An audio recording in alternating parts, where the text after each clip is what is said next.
Good morning. पर आज जो हेडिंग है हमारा, ओजोन का शोधन कैसे किया जाता है। उपयुक्त विधि से प्राप्त ओजोन में ऑक्सीजन अशुद्धि के रूप में मिली होती हैं। शुद्ध ओजोन प्राप्त करने के लिए ऑक्सीजन को द्रवित वायु में ठंडा किया जाता है। -112 डिग्री सेल्सियस पर ओजोन नीले द्रव में अलग हो जाती है और ऑक्सीजन गैसीय अवस्था में बनी रहती है। तो इनका प्रभावी आसवन करने पर 100% शुद्ध ओजोन प्राप्त होता है। उत्तरिक अपचायक गुण। कुछ अभिक्रियाओं में ओजोन अपचायक का कार्य करता है, परंतु इन अभिक्रिया में ओजोन स्वयं भी अपचयित होता है। यह क्रिया पारस्परिक अपचयन कहलाती है, जैसा कि ये रिएक्शन में दिखाया गया है।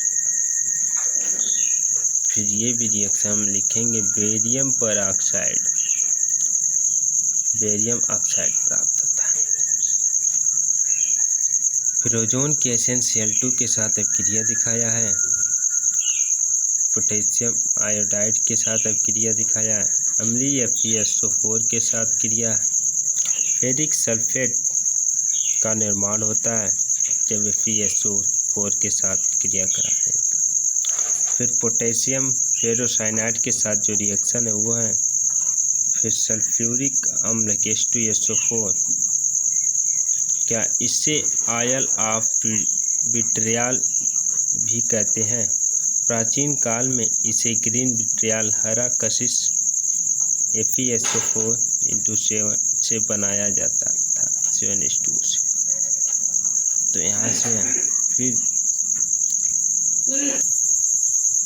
तो अब हम इसमें पढ़ेंगे शीश कक्ष विधि द्वारा सल्फ्यूरिक अम्ल के निर्माण का सचित्र वर्णन तथा संयंत्र के प्रत्येक भाग में होने वाले रासायनिक अपक्रियाओं के रासायनिक समीकरण भी दीजिए। तो सबसे पहले शीश कक्ष विधि द्वारा सल्फ्यूरिक अम्ल का निर्माण में सल्फर डाइऑक्साइड और वायु और नाइट्रिक ऑक्साइड मिश्रण के भाग से क्रिया कराने पर सल्फ्यूरिक अम्ल प्राप्त होता है, जैसा कि रिएक्शन में दिखाया गया। इस विधि द्वारा सल्फ्यूरिक अम्ल का निर्माण करने में प्रयुक्त संयंत्र संलग्न में प्रदर्शित है। इस संयंत्र में गुणक भाग और उनमें होने वाली रासायनिक अपक्रियाओं के रासायनिक समीकरण निम्नवत है, जो रिएक्शन नीचे दिखाया गया। पायराइटर बर्नर में धूल कक्ष क्या होता है। पायराइटर बर्नर से प्राप्त सल्फर डाइऑक्साइड गैस और वायु के मिश्रण को धूल कक्ष में भेजा जाता है।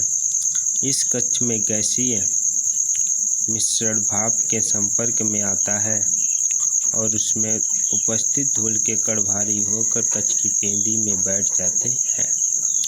ये जो फिगर दिखाया है, फिगर को आप बनाएंगे स्पष्टता। फिर आता है नाइटर पात्र क्या है। नाइटर पात्र में ये रिएक्शन दिखाया है, केवल रिएक्शन दिखाएंगे वो भी प्लेटिनम की उपस्थिति में। फिर क्लोवर टावर में हमारा जो है दूसरे चरण में ये H2SO4 प्राप्त हो जाएगा। ये रिएक्शन इसका दिखा देंगे।